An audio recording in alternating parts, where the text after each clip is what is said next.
put out there in Jurassic Park about recovering dinosaur DNA. That's probably not going to happen. I would never say never, but DNA is water soluble, and the oldest DNA recovered so far is about 700,000 years.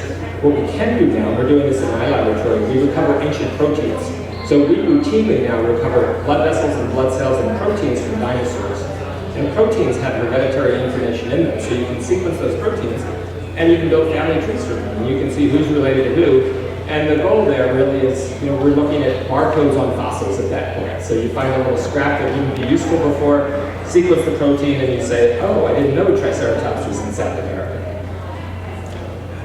Now that you mentioned Triceratops, what do you think about schools or even museums in the United States that stands that humans and Triceratops live at the same time? How to deal with these kind of situations?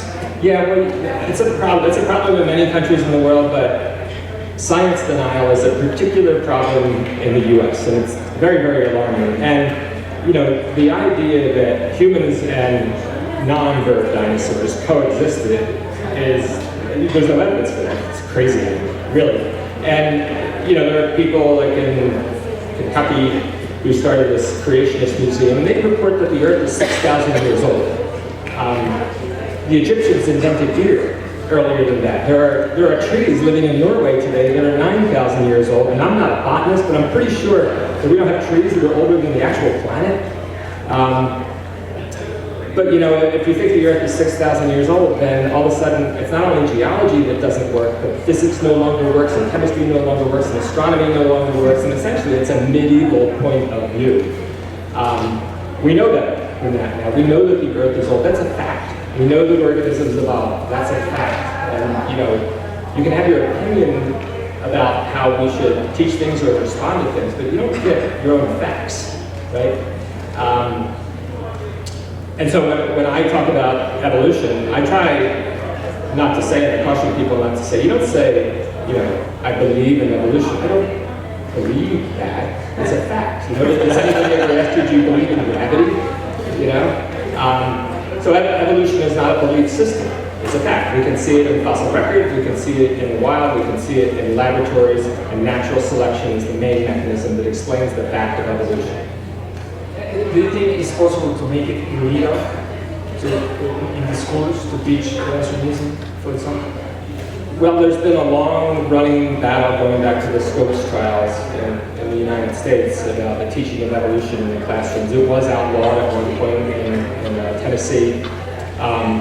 The most recent significant ruling on that was in Pennsylvania, the Dover trial, and the federal judge there ruled that school district could not teach intelligent design, which was just repackaged creationism.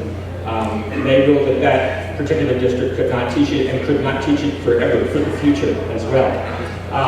But as my colleague Adam said about an open society, it's the same with this. This is a battle we're going to have to fight generation after generation. It's not going to be done.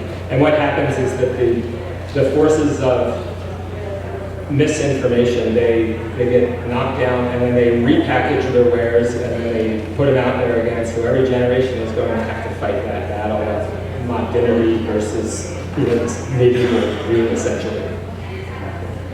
Some scientists are worried about the next vice president of the United States, Mike Pence, because he wants to teach, he wants to ban, or not ban, but reduce the evolution theory and teach the Bible in the schools. What do you think about that, and why sometimes I can see evolution take some steps backwards? Well, it's very alarming from what I know about the vice president-elect. He is a proponent of creationism. He has advocated for the teaching of intelligent design in schools, which is an anti-scientific position.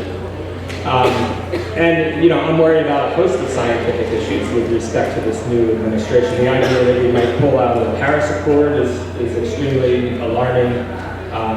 President-elect has talked about eliminating the Department of Environmental Protection, the organization responsible for protecting our drinking water and our air and getting toxins out of the ground.